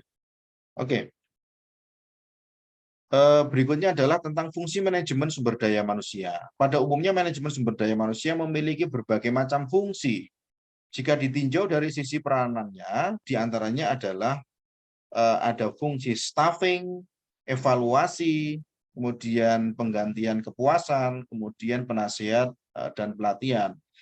Fungsi staffing, fungsi manajemen sumber daya manusia salah satunya ialah staffing, pengaturan keanggotaan atau mengatur keanggota. Pada fungsi ini terdiri atas 3 kegiatan utama, diantaranya ialah penarikan, perencanaan, dan proses seleksi. Nah, ini proses awal nih pengadaan tadi itu, procurement-nya. Semakin berkembang dan bertambahnya jumlah perusahaan, maka akan semakin banyak juga sumber daya manusia yang diperlukan. Benar ya? Jadi semakin berkembang perusahaan itu, semakin banyak jumlah perusahaannya. Perusahaannya ada di beberapa lokasi, misalnya di seluruh Indonesia, tentunya akan membutuhkan sumber daya manusia. Butuh SDM yang banyak disesuaikan dengan kebutuhan perusahaan tersebut. Karena dibutuhkan adanya manajemen sumber daya manusia yang berfungsi sebagai filter untuk menyaring individu yang layak dan berkualitas. Manajemen SDM sangat berperan penting dalam upaya penentuan kualitas sumber daya manusia pada lembaga perusahaan. Jadi sangat jelas sekali. Jadi yang melakukan filtering dari proses procurement-nya, pengadaannya dari awal adalah dari sumber daya manusianya gitu ya. Itu tadi menyesuaikan dengan kebutuhan atau visi misi perusahaannya seperti apa, difilter berdasarkan kebutuhan perekrutannya untuk apa, job desk-nya bagaimana, segala macam. Yang tidak kalah penting adalah teman-teman sekalian, itu tidak boleh lepas namanya attitude ya. Attitude di dalam proses organisasi. Dari awal kita harus menunjukkan attitude yang baik. Karena di situ ada penilaiannya. Itu ada penilaiannya di situ. Kadang kan ada tuh lagi proses awal perekrutan, misalnya sudah sulit untuk dihubungi, sudah sulit untuk ditelepon misalnya, sudah ngaret waktunya, datangnya udah terlambat, itu kan ada. Itu banyak terjadi. Saya ngalami yang kayak gitu. Di akhir-akhir ini saya juga ngalami ada beberapa yang seperti itu gitu. Itu difilter betul, difilter. Mungkin memang dia ada yang menyampaikan mohon maaf karena atas keterlambatan saya, karena saya harus seperti ini itu jauh lebih bagus dia menyampaikan jujur gitu ya. Attitude teman-teman, sekali lagi diperhatikan betul tentang etika kita ketika berada di dalam organisasi, mulai dari awal ya, mulai dari awal proses rekrutmennya, Dari hal yang sangat kecil ketika diinfokan untuk Anda misalnya apakah Anda bisa menghadiri interview pada besok hari Rabu jam 10 misalnya, itu harus mulai dari sana gitu prosesnya. Kemudian ketika berdiskusi, bertatap muka, berkomunikasi harus menunjukkan etika gitu ya. Nah, baru nanti masuk ke yang lainnya. Kadang etika itu menjadi pertimbangan utama. Etika menjadi pertimbangan utama karena dari situ itu akan merepresentasi perusahaan soalnya. Jadi akan melekat dia ketika bekerja di dalam perusahaan, maka perusahaan itu akan melekat pada dirinya. Kalau tidak memiliki etika yang bagus, etika yang baik, maka dia dikhawatirkan akan membawa dampak buruk bagi perusahaan. Belum sampai pada peningkatan pendapatan perusahaan, tapi membawa kabar-kabar yang kurang bagus, isu-isu yang tidak baik, kinerja yang tidak semakin baik, misalnya. Itu harus ada filtering dari situ. Jujur, teman-teman, sekali lagi saya selalu sampaikan, kejujuran adalah hal yang sangat penting. Ini juga diperhatikan betul ketika kita terlibat di dalam organisasi. Seberat apapun itu, sesulit apapun itu, sebisa mungkin, kalau sudah dipercaya dengan pimpinan, maka kejujuran harus dipegang. Ya, kejujuran harus menjadi perhatian utamanya teman-teman sekalian. Kejujuran harus dipegang sana. Orang yang tidak jujur, ya, itu akan sulit untuk dirubah. Orang yang tidak pinter, orang yang bodoh, dia bisa belajar. Bisa dirubahnya dengan belajar. Tapi kalau budaya tidak jujur, itu akan sulit. Itu yang berkata orang-orang besar, pendiri bangsa. Kayak Bung Hatta, segala macam juga menyampaikan yang sama. Kalau bodoh, itu kita bisa belajar. Tapi kalau tidak jujur, itu menjadi sifat, menjadi budaya, maka itu akan menghancurkan diri kita.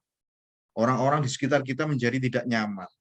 Kepercayaan pimpinan, kepercayaan customer kepada kita yang dipercaya di perusahaan, akhirnya luntur, tidak bisa dipertahankan.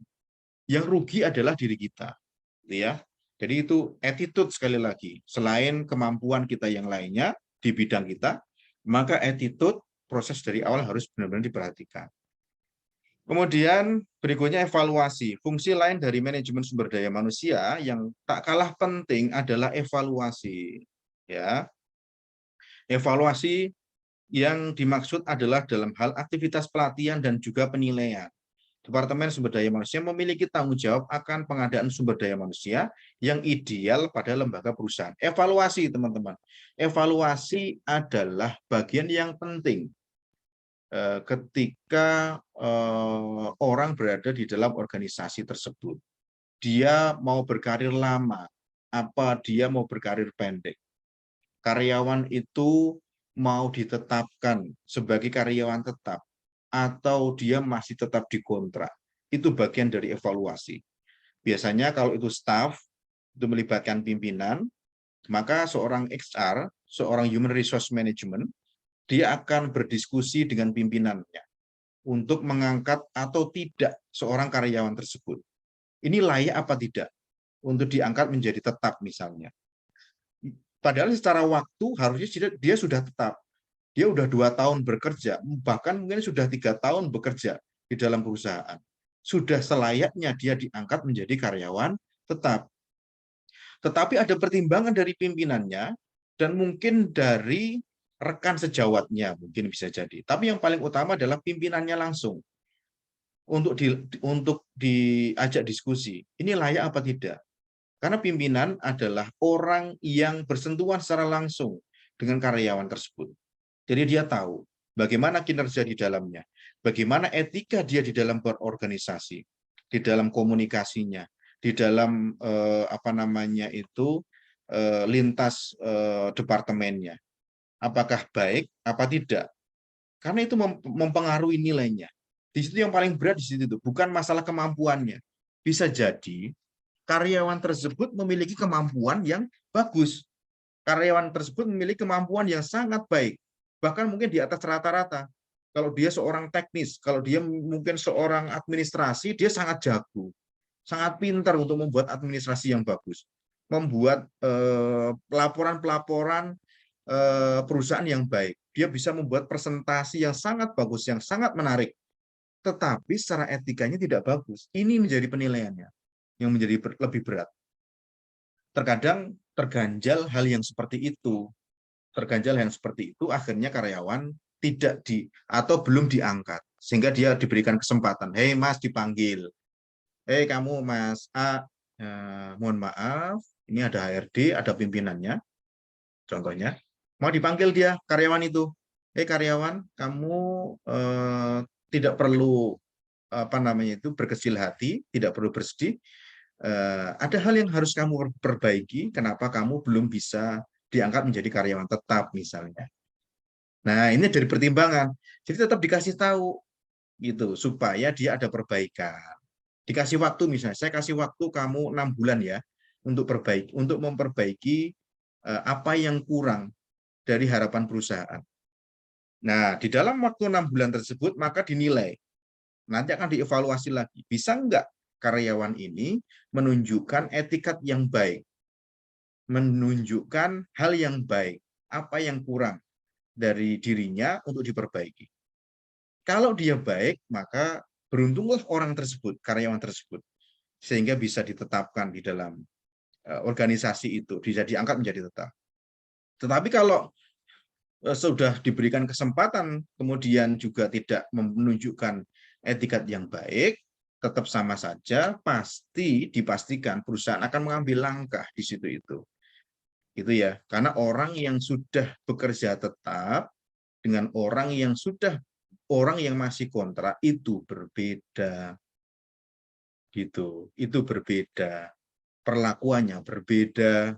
Makanya orang ketika bekerja kan pasti akan bertanya kan tentang bagaimana budaya di perusahaan ini, bagaimana tentang kontrak, bagaimana tentang tentang tetap di perusahaan ini, pasti akan seperti itu. Nah, itu akan menjadi penilaian tuh yang seperti itu dievaluasi. Tidak serta-merta sudah waktunya kemudian diangkat. Tidak begitu. Perusahaan yang baik tentunya dia tidak mau ngambil risiko, tidak akan ngambil risiko. Dia harus memperhitungkan betul. Karena apa? Di situ tadi di sebelumnya udah disampaikan di teori ini ada faktor biaya di antaranya. Yang itu juga akan melekat pada karyawan tersebut. Haknya juga berubah, berbeda, gitu ya. Jadi proses eksekusinya pun berbeda. Kalau masih kontrak, tentunya lebih mudah daripada sudah tetap. Nah, kira-kira begitu. Kemudian penggantian dan kepuasan. Fungsi manajemen yang berikutnya adalah penggantian dan kepuasan atau dapat diistilahkan dengan reward. Reward diberikan pada SDM yang memiliki kinerja yang baik.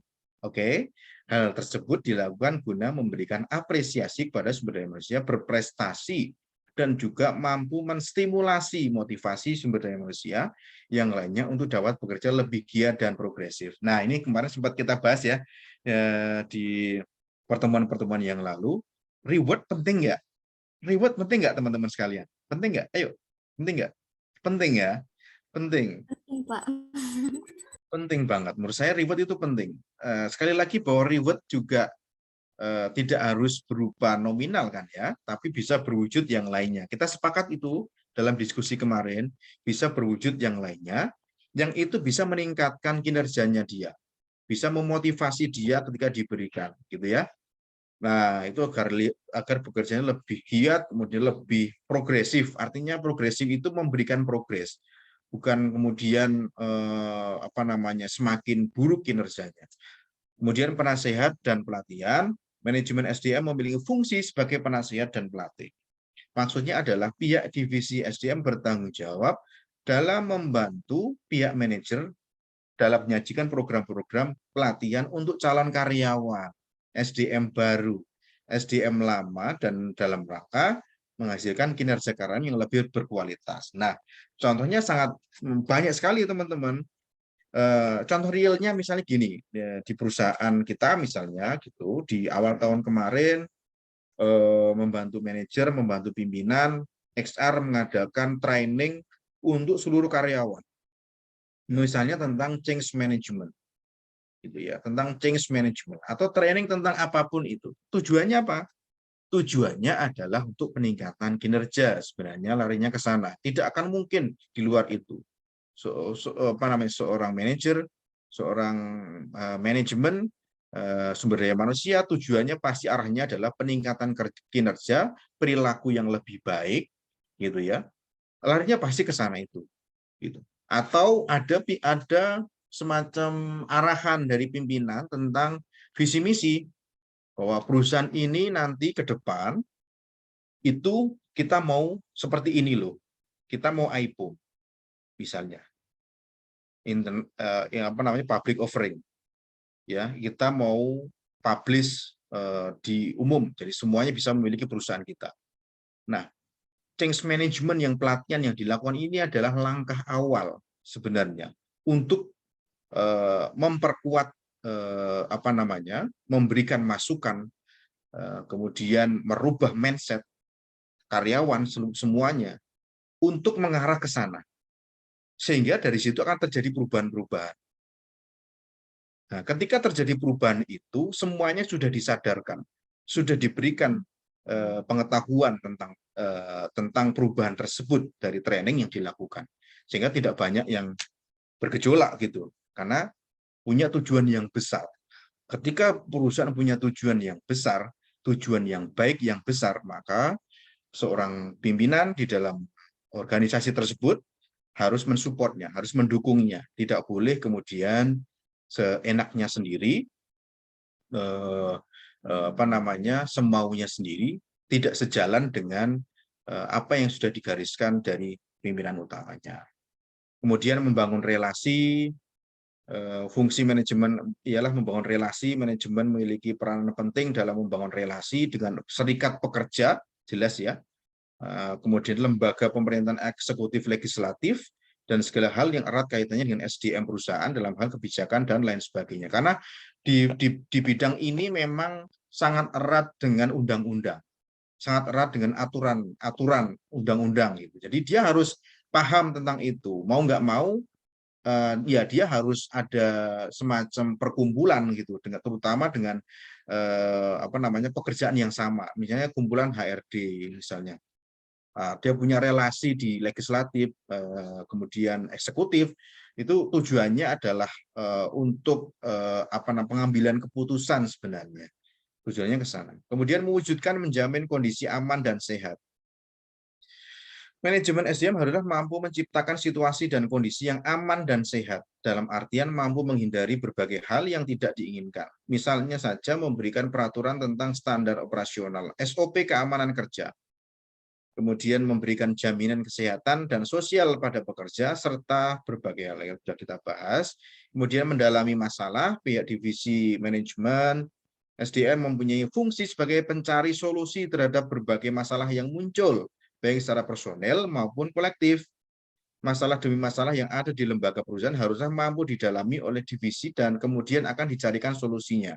Masalah yang timbul tidak bisa begitu saja didiamkan tanpa adanya upaya penyelesaian, karena divisi ini harus mampu mengurai masalah dan menyelesaikannya dengan solusi terbaik, sehingga SDM mampu bekerja dengan hasil yang optimal. Jadi itu tadi sudah kita bahas di depan, jadi harus bagaimana memberikan solusi kalau terjadi permasalahan, baik itu secara internal maupun secara kolektif, secara kelompok, secara tim.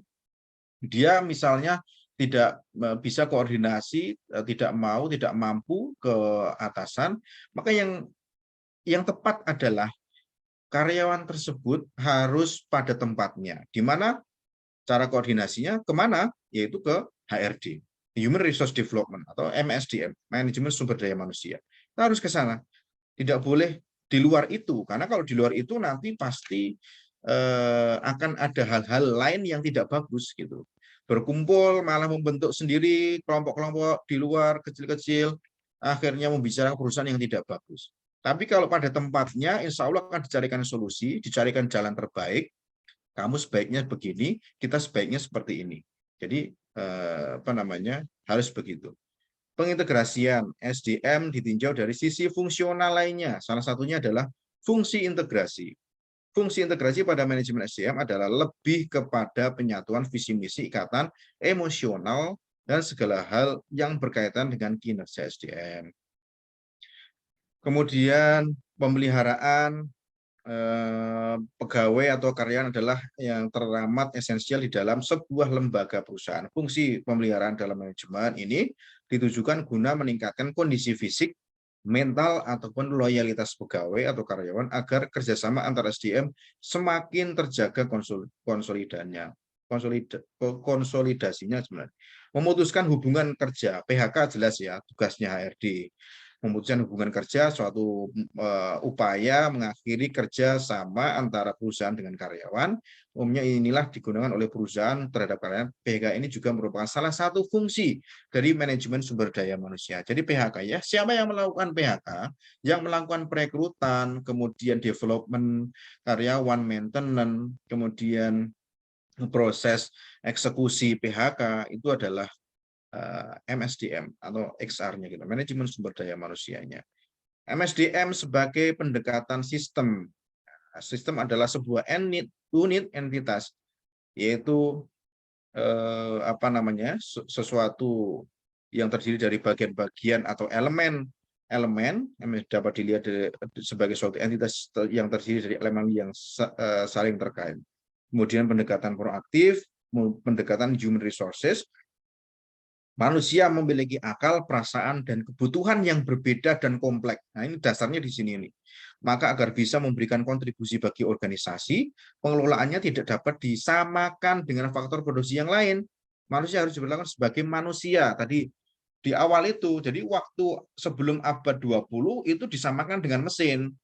Gitu, tidak diperlakukan sebagai manusia, maka tidak boleh seperti itu. Maka muncullah namanya human resource itu tadi, development itu tadi, yang tugasnya adalah bagaimana manusiakan manusia, menempatkan orang pada tempatnya, tidak boleh menyamakan manusia itu dengan sumber faktor produksi yang lain, contohnya mesin dan lain-lain, itu tidak boleh disamakan. Punya rasa, punya pikiran, ya, punya perasaan, punya akal, punya kebutuhan, dan kompleks sekali. Makanya harus ada namanya MSDM, tugasnya berat.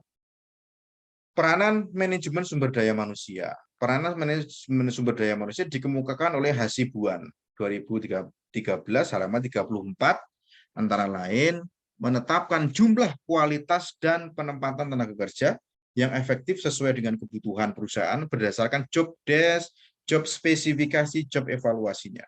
Menetapkan penarikan, seleksi, dan menempatkan karyawan berdasarkan asas the right man and the right job.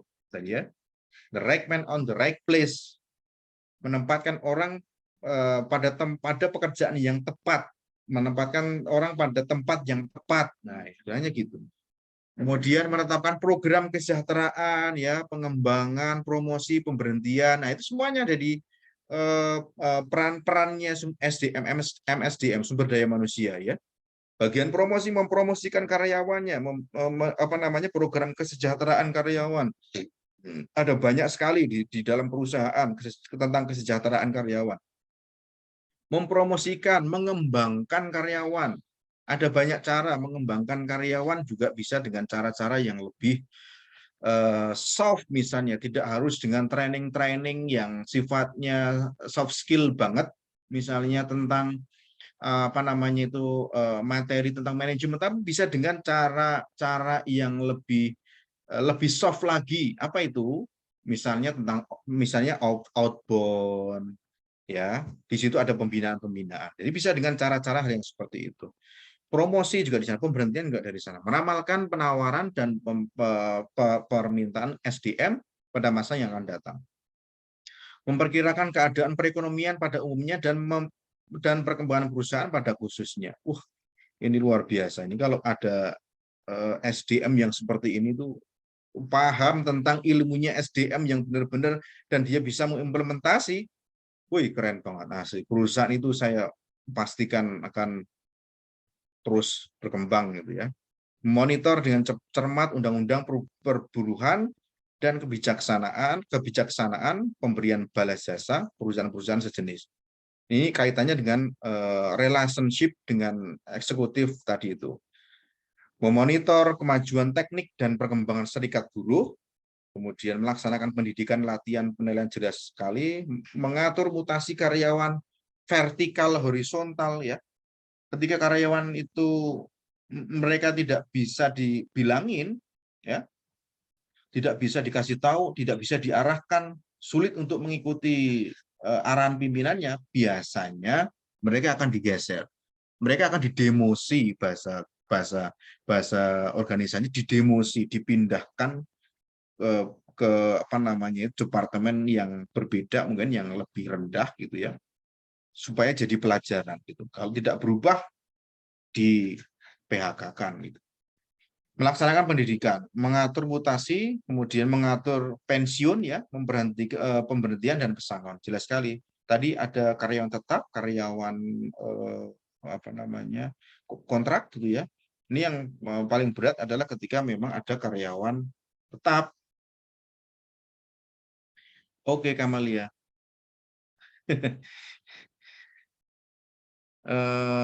Kemudian memberikan pesangon karena memang di situ ada ketentuan perusahaan harus ada hitungannya, misalnya dia pesangon, dia pensiun, misalnya dia pensiun atau mungkin dia apa namanya itu keluar gitu ya, berhenti dari bekerja, resign, tapi dalam posisi karyawan tetap, itu ada hitung-hitungannya berapa sih yang harus dia terima. Nah makanya harus filteringnya itu harus benar-benar gitu. Kalau karyawan yang nggak bisa memberikan kontribusi lebih ke perusahaan, ngapain harus diangkat menjadi tetap kan gitu ya. Itu yang kadang menjadi PR besar itu di perusahaan itu kayak gitu itu. Karena itu beban perusahaan itu. Beban perusahaan menjadi besar. Oke, kemudian pendekatan MSDM, pendekatan mekanis. Nanti teman-teman bisa sambil pelajari juga perkembangan di bidang industri. Pandangan pendekatan ini menunjukkan sikap bahwa tenaga kerja harus dikelompokkan sebagai modal yang merupakan faktor produksi. Dengan hal ini maka diusahakan untuk memperoleh tenaga kerja yang murah namun bisa dimanfaatkan semaksimal mungkin dan memperoleh hasil yang lebih besar untuk kepentingan pemberian kerja. Pendekatan ini cukup dominan di negara-negara industri barat sampai dengan tahun 1920-an. Kemudian paternalistik merupakan suatu konsep yang menganggap manajemen sebagai perlindungan terhadap karyawan, sebagai usaha telah dilakukan, berbagai usaha telah dilakukan oleh pimpinan perusahaan supaya para pekerja tidak mencari bantuan dari pihak lain. Pendekatan ini mulai hilang pada waktu periode tahun 1930-an. Ini karena hal-hal kayak gini ini, pendekatan-pendekatan ini muncul itu karena ada problem di dalam organisasi.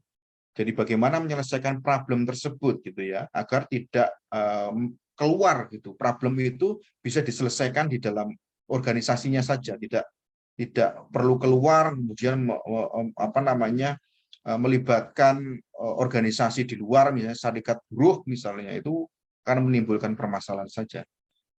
Nah, pendekatan sistem sosial, human relation, merupakan proses yang kompleks. Dengan kompleksnya kegiatan manajemen sumber daya manusia, maka pimpinan perusahaan mulai mengarah pada pendekatan yang lain, yaitu pendidikan. Sistem sosial merupakan suatu pendekatan yang dalam pemecahan masalah selalu memperhitungkan faktor-faktor lingkungan. Setiap ada permasalahan, maka diusahakan dipecahkan dengan sebaik mungkin, dengan resiko yang paling kecil, baik bagi pihak tenaga kerja maupun pemberi kerja. Nah ini human relation, jadi lebih humanis pendekatannya. Ya, kita udah pernah bahas juga di sebelum-sebelumnya pertemuan itu. Kalau ada permasalahan, diselesaikan, harus segera diselesaikan. Itu pentingnya komunikasi. Kadang kan ada permasalahan tidak dikomunikasikan, didem aja, didiamkan aja, apa namanya, nggak mau menyampaikan karena ketakutan, karena apa, itu kan jadi bola salju gitu. Apalagi kalau sudah apa namanya sudah berkumpul gitu ya, sudah menghimpun teman-teman yang sefrekuensi yang sama, itu akan merugikan dirinya sendiri, bukan hanya perusahaan. Jadi semaksimal mungkin dicari resiko terkecil, dipecahkan, dan apa namanya jangan sampai menimbulkan kerugian gitu ya bagi tenaga kerja yang bersangkutan atau karyawan yang bersangkutan, kemudian juga pemberi kerjanya. Nah, ini proses tahapan manajemen sumber daya manusia ya, tadi dijelaskan di depan tadi, itu mulai dari procurement, kemudian maintenance-nya seperti apa, development-nya, itu bagaimana. Pengadaannya, filtering betul, disesuaikan kebutuhan job desk-nya seperti apa, ditempatkan di mana, jabatannya sebagai apa, maintenance. Setelah mendapatkan maka di maintenance. Di situ itu ada proses maintenance itu ada banyak hal. Di situ mulai dari proses pelatihan setelah diterima, diproses di pelatihan, kemudian pemberian insentif, kompensasi, kemudian juga evaluasi gitu ya. Di bagian development adalah bagian dari mengembangkan development-nya kayak gitu itu. Pengadaan manajemen sumber daya manusia, rekrutmen di sini diartikan pengadaan. Proses kegiatan mengisi formasi lowong ya, mulai dari perencanaan pengumuman, melamar ya, penyaringan sampai dengan pengangkatan dan penempatan.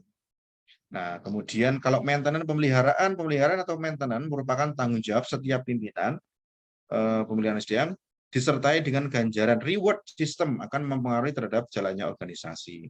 Kemudian development atau pengembangan sumber daya manusia yang ada di dalam suatu organisasi perlu pengembangan sampai pada taraf tertentu sesuai dengan perkembangan organisasi.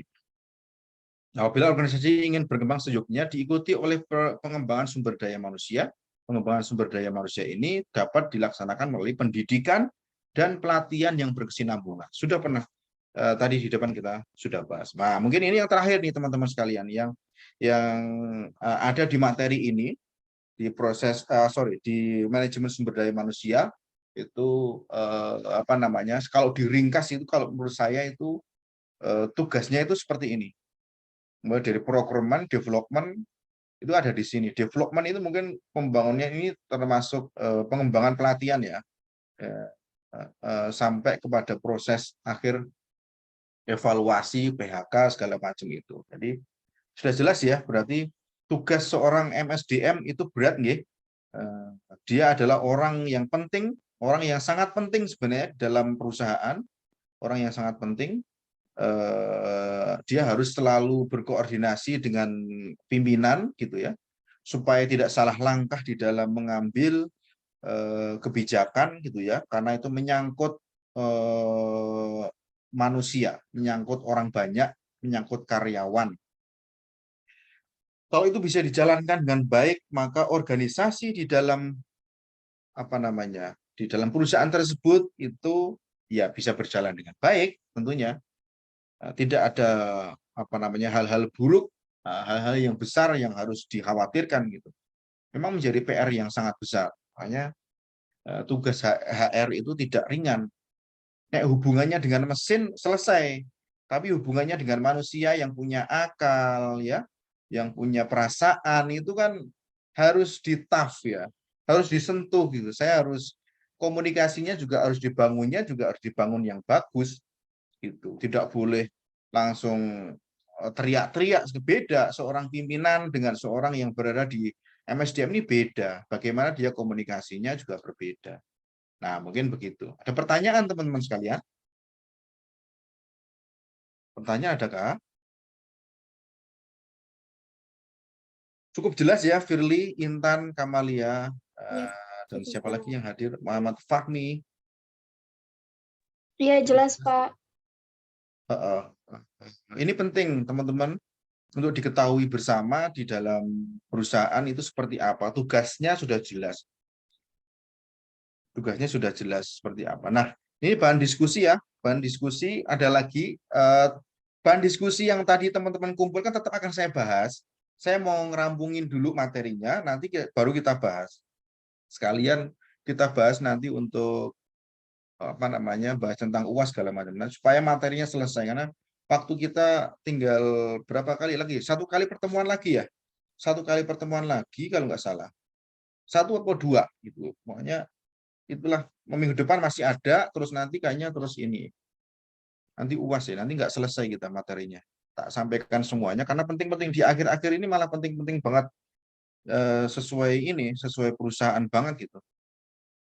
Nah, bahan diskusi seperti biasa di sini kita sampaikan nanti untuk bisa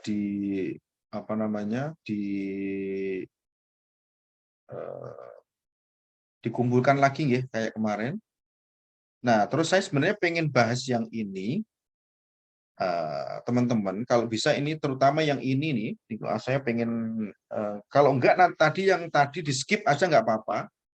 Yang tadi ini yang ini di skip aja. Yang pertama tentang case study-nya di skip aja.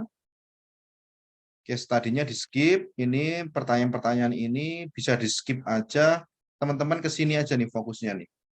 Ke 8 ini. Ini yang biasanya akan muncul di dalam perusahaan soalnya. Apa yang ini teman-teman kan belum banyak yang tahu juga apa tuh dengan kompensasi remunerasi ya. Ini kan hal yang penting. Kemudian apa tujuan manfaat dari penilaian kinerja performance appraisal di dalam perusahaan. Pengembangan karir, jelas faktor-faktor yang mempengaruhi penilaian kinerja bagi karyawan. Terus di sini ada tentang PHK, berapa jenis PHK yang ada dalam perusahaan. Teman-teman cari literasinya, cari sumbernya. Nanti kita akan bahas tentang ini. Dan saya sebenarnya saat ini aku pengen menghadirkan tamu sebenarnya di sini tentang human resource development ini, yang mereka paham tentang bahasa-bahasa ini dan akan menjadi istilahnya menjadi tambahan pengetahuan buat teman-teman sekalian sebenarnya. Makanya aku pengen ngabisin materinya dulu. Tetap ini teman-teman kerjakan. Ini sangat penting. Ini contohnya apabila bekerja tidak masuk selama 5 hari berturut-turut, itu bisa nggak langsung dieksekusi gitu,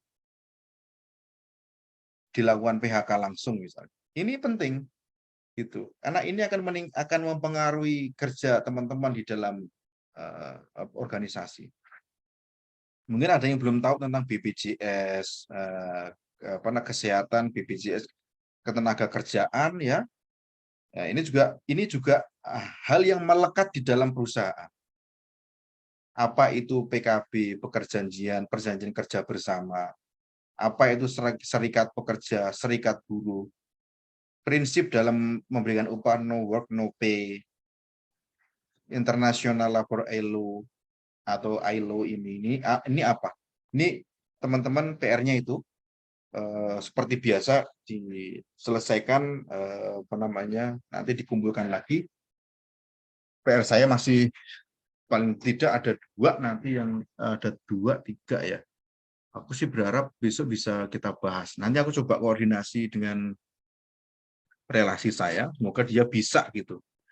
Mau saya sih dia bisa memberikan masukan kepada teman-teman sekalian tentang ilmu yang kita pelajari ini gitu. Dan dia yang sudah berpengalaman di bidangnya. Kira-kira begitu teman-teman. Ada pertanyaan nggak? Udah mau jam 12 ternyata. Cukup ya teman-teman. Cukup kan? Nah, ini semuanya insya Allah ada kalau teman-teman cari semuanya ada. Teman-teman boleh mencari literasi dari manapun ya, atau boleh misalnya bercakap-cakap, berdiskusi dengan teman yang sudah bekerja, misalnya boleh itu untuk bertanya, itu sebagai argumentasi sehingga teman-teman paham betul tentang perusahaan, tentang perusahaan itu seperti apa sih yang harus dilakukan gitu. Kan ini keHRD-an. Ini tentang memanusiakan manusia di sini. Dan kalau ada orang nanti karyawan yang curhat, karyawan yang misalnya ada karyawan yang curhat tentang hal seperti ini, teman-teman akan ngerti apa sih itu tentang PTT, WTT atau apa itu bahasanya itu kalau di perusahaan itu. Dan nanti akan ke sana. Gitu. Saya kira cukup nggih, 11.56. Aku udah banyak banget yang aku sampaikan ya.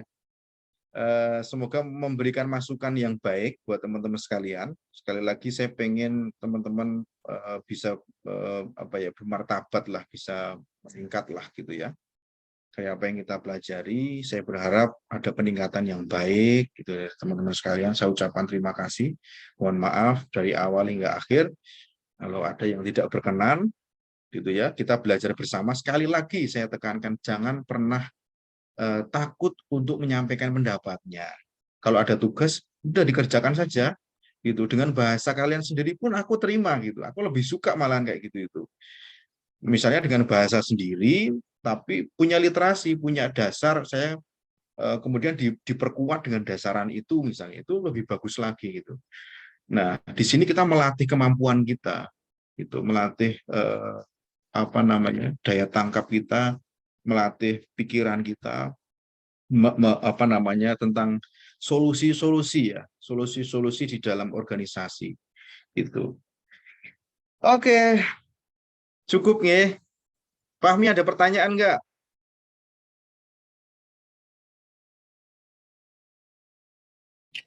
Fahmi? Cukup Fahmi? Nggih, cukup. Mboten pertanyaan. Boten ini teman-teman nggak paham loh, kamu bilang boten.